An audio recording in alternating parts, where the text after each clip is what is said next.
Yes, it has been quite a while since I published a video, and there were many issues regarding the continuity of my existence as a breathing entity, some of them rooted in the Warcraft III scene, others in my more local life.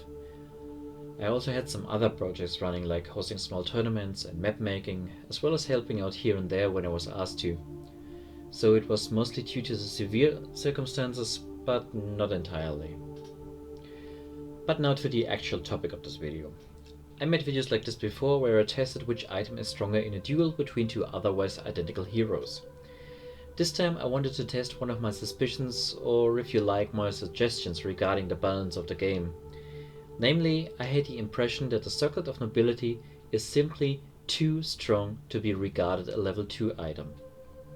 Now, the Circlet of Nobility gives +2 on every hero stat, which means a plus of 50 hit point, 30 mana, 0.6 armor, as well as 0.1 faster health and mana regeneration, in addition to a small increase in attack speed and of course +2 damage. So those are actually 7 different bonuses in just one item.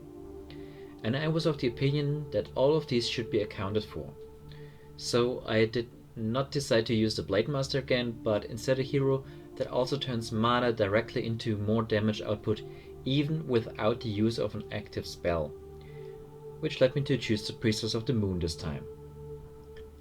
However, with Trueshot Aura and Searing Arrows, a Priestess of the Moon would kill another one long before the mana is depleted, which is why I decided to reduce the amount of mana by 250 at the beginning of the test run, as if the Priestess had already fired the Searing Arrows for a bit before this duel situation occurred.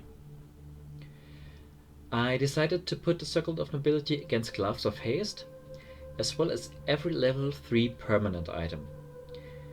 And yes, that does include the Crystal Ball, which is basically the control test for the situation without an item that gives any bonuses in combat.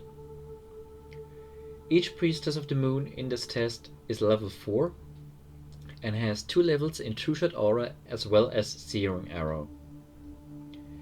As you can see, the current hit points of all these priestesses is also shown in the multiboard in the top right corner.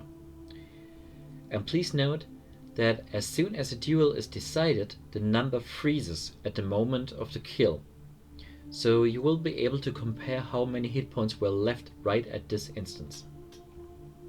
Of course, as usual with these tests, I set the damage of these priestesses to their average and even removed the random number factor from the Talisman of Evasion.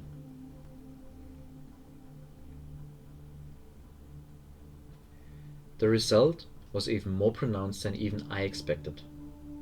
The Priestess of the Moon already has a decent amount of armor, and so the Periapt of Vitality had the biggest impact among all level 3 items. Behind that, the Claws of Attack +9, the Ring of Protection +4, and the Talisman of Evasion were pretty much on the same level. But of course the Talisman is somewhat of a wildcard depending on random numbers in a regular game, other than this test where this variable was removed. Then again, there's a big gap to the Pen of Energy, which allowed this particular priestess to shoot with Searing Arrows for longer than those with just a circlet. Just a bit behind was the Ring of Regeneration, and then the level 2 item, the Gloves of Haste, as the least useful item for an agility hero. Well, not counting the Crystal Ball, which doesn't do anything for you in pure terms of damage and survivability.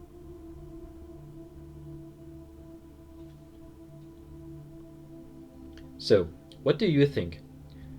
Should the Circlet of Nobility be increased to a level 3 item? Leave it in the comments.